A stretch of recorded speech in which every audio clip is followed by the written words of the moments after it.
Bonjour à tous, bienvenue sur Retex Mag 77, votre magazine du retour d'expérience.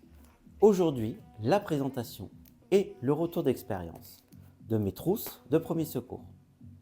C'est parti.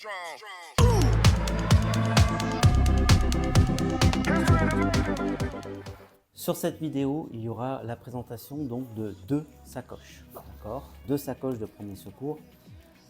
C'était important de faire cette vidéo pour moi, qui suis dans le milieu du secourisme, parce que pour moi, j'estime que ce sont des matériels qui sont importants, que tout le monde peut posséder pour vos sorties. Vous pouvez glisser ça dans votre sac. Si vous allez faire de la randonnée, des balades en VTT, il peut toujours arriver quelque chose. Et c'est important de pouvoir, vous êtes le primo-intervenant, de pouvoir agir pour éviter que l'état de la victime s'aggrave. Je vais vous présenter deux sacoches qui sont ici. La première sacoche sera une sacoche de premier secours pour tout le monde, mais qui sera donc adaptée pour les gens qui sont formés PSC1, donc qui sont sauveteurs.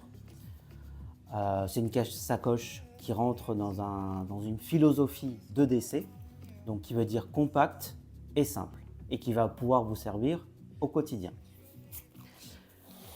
Je mettrai un time code parce que la deuxième sacoche est un petit peu plus grande. Ça s'adressera plus aux personnes comme moi qui sont formées PSE, donc qui sont secouristes. Cette sacoche a un petit peu plus de matériel. Alors, on reste sur des prix raisonnables afin de pouvoir faire un bilan un peu plus complet, un élément de votre famille ou si vous êtes en voyage. Elle est un peu plus complète. Elle vient bien sûr en complément de celle-là. On va commencer donc du coup par la première sacoche. Alors, l'importance, comme je vous l'ai dit, la philosophie, c'était une philosophie de décès. Donc on reste sur du compact et sur de l'essentiel pour pas que ça soit trop volumineux. C'est relativement léger, ça doit peser un peu moins de 1 kg à peu près. Et ça peut soit facilement se glisser dans un sac ou éventuellement s'attacher sur un sac tactique.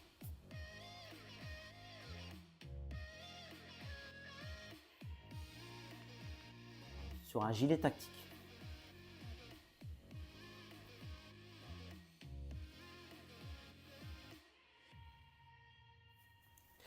Alors, on va commencer par la sacoche. Donc, vous voyez, c'est une sacoche tactique. Pourquoi moi je vais privilégier ce matériel-là ça a de nombreux avantages. Le premier, c'est que c'est compact. Vous avez des systèmes ici de pression pour pouvoir l'accrocher un peu n'importe où. Donc vous pouvez, si vous êtes dans une optique d'intervenir rapidement, vous pouvez le laisser à l'extérieur du sac. Ça évitera d'aller fouiller au fond du sac. L'autre avantage qu'ont ce type de sacoche, c'est qu'elles sont multipoches. Donc c'est quand même beaucoup plus pratique quand vous l'ouvrez. Vous avez une répartition du matériel et ça évite d'avoir un souk dans son sac. Au niveau de la présentation du matériel, donc je vais vous présenter donc, ce que j'ai dans cette sacoche qui, je rappelle, est adaptée aux gens qui sont sauveteurs. Alors c'est toujours pareil,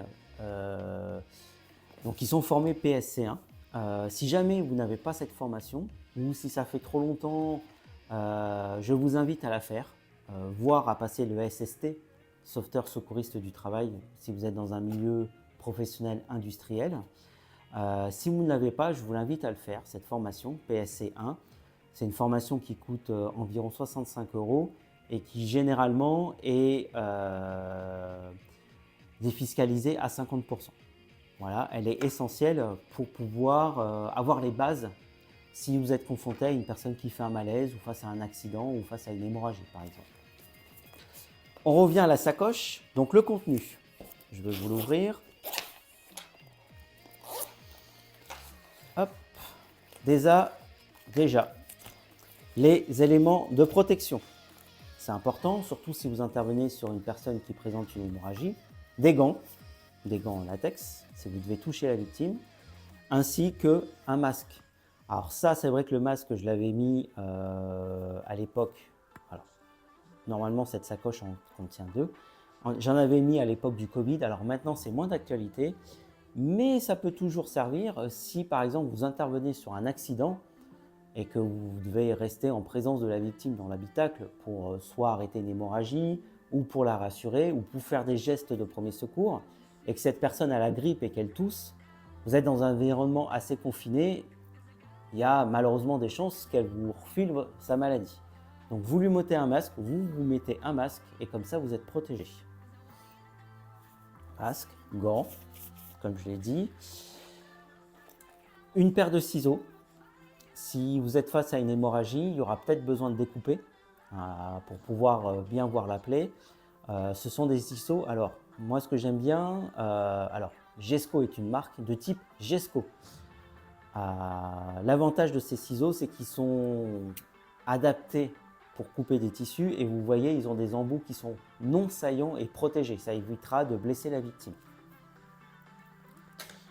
Ensuite, 2 éléments importants de cette sacoche.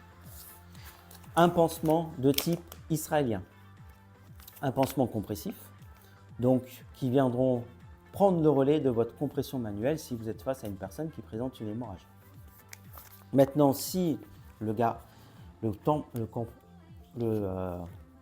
pansement israélien est inefficace ou ne peut être posé, il y a le garrot de type tourniquet. D'accord ? Ce sont des éléments qui sont simples, qui ne coûtent pas cher. Si vous êtes formé PSC1 mais qu'on ne vous a pas présenté ce matériel, je vous invite à regarder des tutos sur internet.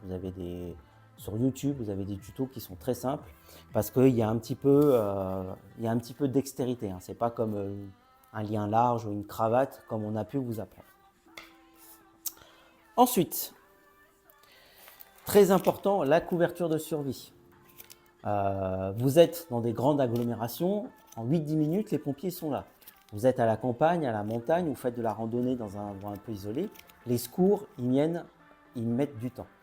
Dans le cadre de ce qu'on appelle le damage control, de lutter contre le damage control, c'est important de couvrir la victime pour la protéger d'une éventuelle hypothermie ou hyperthermie si vous êtes exposé au soleil. Pour rappel, les couvertures de survie, c'est pareil, ça ne coûte pas très cher. Le côté doré, on va le mettre à l'extérieur pour protéger de la chaleur. Et on met le côté or, et le côté argent se met à l'extérieur pour protéger de la chaleur. Donc ça, vraiment pour moi, ce sont les éléments essentiels. Je rajouterai quelques petits trucs, entre guillemets. Un brûle-stop. Donc ça, alors bon, l'inconvénient effectivement de ce type de format, c'est que c'est un 100 mm x 100 mm, donc 10 sur 10, c'est pas beaucoup. Voilà, c'est une victime qui présente une petite brûlure. Ça peut lutter contre les brûlures, ça a plusieurs avantages. Déjà, ça va refroidir si vous n'avez pas d'eau à proximité. Ça va protéger, puisqu'il y a ça désinfecte, et ça va protéger la plaie le temps que les secours arrivent. Donc ça, c'est un petit plus. Des tire-tiques. Ça peut servir quand vous allez en forêt sur votre animal, mais éventuellement, si vous en attrapez ou si votre enfant en attrape, pour éviter d'avoir les retirer avec les mains et d'écraser la tique et de laisser le dard à l'intérieur de la peau, c'est toujours utile, ça ne coûte pas cher, pareil. Et autre élément que moi je trouve utile, ce sont de quoi gérer ce que j'appelle de la bobologie. Donc qu'est-ce que c'est? Tout simplement, ce sont des compresses, voilà, du sérum Phi, du désinfectant, une bande, des pansements. Pourquoi? Parce que une bande, des pansements. Pourquoi c'est important? Parce que si vous êtes dans un environnement, si vous êtes chez vous, bon, vous désinfectez, vous êtes dans un environnement assez propre. Par contre, vous êtes en randonnée, vous êtes en extérieur, vous vous blessez parce que vous chutez, parce que vous frottez contre une épine, quelque chose. C'est important pour éviter de l'infection, de désinfecter et de protéger la plaie. Voilà. J'ai rajouté des éléments qui sont pour moi une option, mais qui me semblent pertinents, qui sont quelques médicaments. D'accord? Alors bon, je ne vais pas citer de marque. D'accord? Ce sont voilà, des médicaments en gélule. Pourquoi des médicaments? Alors, deux types de médicaments. Premier type de médicament, des antidouleurs. D'accord. Non pas que vous êtes là pour vous substituer à un médecin et à l'hôpital, bien évidemment, hein, vous n'êtes pas là pour ça. Mais imaginez, vous êtes en randonnée et là, vous avez un mal de tête carabiné. Vous n'êtes pas chez vous, vous ne pouvez pas vous poser tranquillement, éteindre la lumière chez vous dans votre canapé. Il faut que vous continuez, vous finissez votre marche, vous finissez votre course à pied. Bon, bah, ça peut permettre de soulager un petit peu le temps que vous soyez au repos. Donc des antidouleurs et aussi des anti-nauséeux. Pareil, hein, vous avez mangé, vous êtes en randonnée et là vous avez du mal à digérer ce que vous avez mangé. C'est pas agréable, vous avez mal au ventre, vous devez continuer à marcher. Les anti-nauséeux, c'est bien, ça permet de soulager un petit peu le temps de revenir au repos. Voilà pour la première partie. Alors, juste moi, j'ai une petite option que j'ai rajoutée, c'est un scratch avec une croix rouge. Si votre sacoche est à l'extérieur et que vous-même vous êtes blessé, si vous avez un ami à vous, un collègue, si vous êtes dans le cadre du travail ou un passant, il va tout de suite identifier qu'il s'agit d'une trousse de secours. Voilà, ça améliore l'identification. Voilà pour la première partie. Bien évidemment, comme d'habitude, en description, je vous ai mis certains produits à mon partenaire Amazon. Si vous êtes intéressé et que vous voulez soutenir la chaîne, n'hésitez pas à passer par le lien en description. Tout de suite, on va passer à la deuxième sacoche qui, comme je vous l'ai dit, s'adresse un peu plus aux secouristes. Maintenant, pour votre culture générale, si vous souhaitez voir un petit peu ce que moi je rajoute, vous pouvez rester sur cette vidéo. Je rajouterai juste, avant de conclure cette vidéo, un élément qui pour moi est optionnel, mais qui me paraît pertinent dans la petite sacoche. Vous voyez, dans une poche en plus qui est très adaptée. C'est pour ça que c'est important d'avoir ce type de sacoche multipoche. C'est un saturomètre. Alors vous allez me dire, ouais, mais bon, un saturomètre, c'est plus du domaine du secourisme. Pas forcément. Pourquoi? Parce que pourquoi j'ai rajouté, et ça me semble pertinent de rajouter cet appareil-là, parce que ça reste relativement léger, compact, et surtout, ça peut vous aider, même si vous êtes que sauveteur, face à une personne qui fait un malaise, ou si dans la famille vous avez un enfant qui fait de l'asthme, par exemple, ou quelqu'un qui fait une crise d'asthme dans la rue, de pouvoir avoir très facilement le taux d'oxygène et la fréquence du pouls. Ce n'est pas un appareil qui est très compliqué, hein, vous avez juste à l'allumer, vous le mettez au doigt, voilà, il va s'allumer et va donner le taux d'oxygène et le pouls. Inutile de comprendre comment ça marche, quels sont les taux, tout ça. À la limite, à votre niveau, ce n'est pas important. Vous êtes en présence d'une personne qui fait, par exemple, une crise d'asthme. Vous lui mettez ça au doigt et vous donnez les informations que vous avez au SAMU. C'est des informations qui sont importantes. C'est un matériel qui est très simple. On l'allume, on met au doigt et on donne les données au SAMU. C'est utile pour des gens qui font des malaises dans la rue, pour votre famille également. C'est un matériel qui me paraît être pertinent. Enfin, on passe tout de suite à la deuxième sacoche.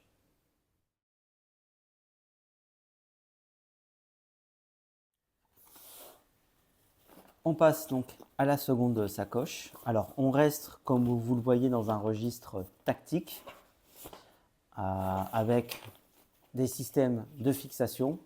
Pareil, si vous voulez la fixer à l'extérieur de votre sac. Maintenant, je pense que c'est plus du matériel que moi, personnellement, je vais laisser à domicile. Ou je peux, effectivement, quand je pars avec de la famille, je vais avoir dans ma valise. Mais ça reste quand même plus encombrant. Et là, on est plus pour faire un bilan un peu plus complet. Alors, qu'est-ce qu'elle contient, cette sacoche? Premier élément, un tensiomètre. Hop. Avec bien sûr le stéto, un tensiomètre manuel, bien évidemment. avec son stéto. Alors, bon, c'est vrai que je travaille à la vieille école et j'aime bien les tensiomètres manuels. Pour ça, plusieurs raisons. Pour moi, il va présenter plusieurs avantages. Le premier avantage, c'est que il y a peu de chances que ça tombe en panne. Il y a juste besoin, effectivement, de le réétalonner de temps en temps avec une bague de réglage. Il n'y a pas besoin de pile et c'est relativement compact. Il existe effectivement des tensiomètres électroniques. Maintenant, si vous voulez rester dans des prix qui sont raisonnables, le problème c'est que ce sont des fers repasser, quoi. C'est relativement encombrant et on reste quand même dans des formats de sacoche à des tailles qui restent raisonnables. Donc pour moi, le tensiomètre manuel, c'est très bien. Ça reste un matériel précis, compact, pas besoin de pile. Donc pour moi, l'idéal. Ensuite, le thermomètre. Bon, ça, c'est la base, notamment pour savoir si une victime a une infection. Alors, moi, je reste sur un thermomètre de type tympanique. Pourquoi alors, j'aurais pu prendre un thermomètre manuel. Maintenant, ça se fait de moins en moins. Les thermomètres à mercure n'existent plus, c'est interdit. Certes, ça demande des piles. Maintenant, l'avantage de ces types de thermomètres par rapport aux thermomètres, ce qu'on appelle les thermoflash, c'est que c'est beaucoup plus précis. En plus, ce modèle-là que je vous présente a des codes couleurs avec des housses de protection. Vert, la température est tout à fait correcte. Jaune, on commence à être un petit peu au-dessus. Et rouge, la personne présente de la température. Bien évidemment, je vous mets le lien en description. Tensiomètre, thermomètre, le saturomètre que vous avez dans l'autre secours. Et le dernier matériel qui me paraît aussi intéressant, c'est un glucomètre. Donc, qui va mesurer le taux de sucre dans le sang. Bon, pour les personnes qui sont diabétiques, qui connaissent bien ce matériel-là, pour moi, ça me semble important d'avoir ce type de matériel parce que face à une personne qui fait un malaise d'origine indéterminée, on ne sait pas pourquoi, ça va pouvoir permettre d'écarter l'hypoglycémie. Voilà. Ou sur une personne qui fait un malaise diabétique, voilà, derrière, est-ce qu'il est en hyper, est-ce qu'il est en hypo? C'est une information qui est essentielle pour moi, qu'on va transmettre au SAMU. Alors, attention au matériel que vous choisissez, parce que des fois, on a certaines marques, le boîtier reste à des prix raisonnables, mais par contre, vous vous faites assassiner sur les consommables, notamment sur les autopiqueurs, parce que c'est le matériel qui demande d'avoir des petites plaquettes qu'on va venir insérer, et des autopiqueurs, et des fois, c'est des matériels qui coûtent très cher. Donc, je vous invite à faire attention quand même aux consommables, même si dans le cadre de cette sacoche que vous allez laisser chez vous, par exemple, ou pour vos voyages, vous n'allez pas l'utiliser tous les jours, c'est important, voilà, que les consommables, au même titre qu'une imprimante à jet d'encre, où les cartouches coûtent un bras, là c'est pareil, faites attention à ce que vous achetez. Voilà l'essentiel du matériel de recherche, de bilan, de diagnostic. Pour le reste, toujours pareil, on se protège, une paire de gants, bon ça on l'a vu tout à l'heure, les masques, ça n'a pas changé, parce que c'est une personne qui présente la grippe,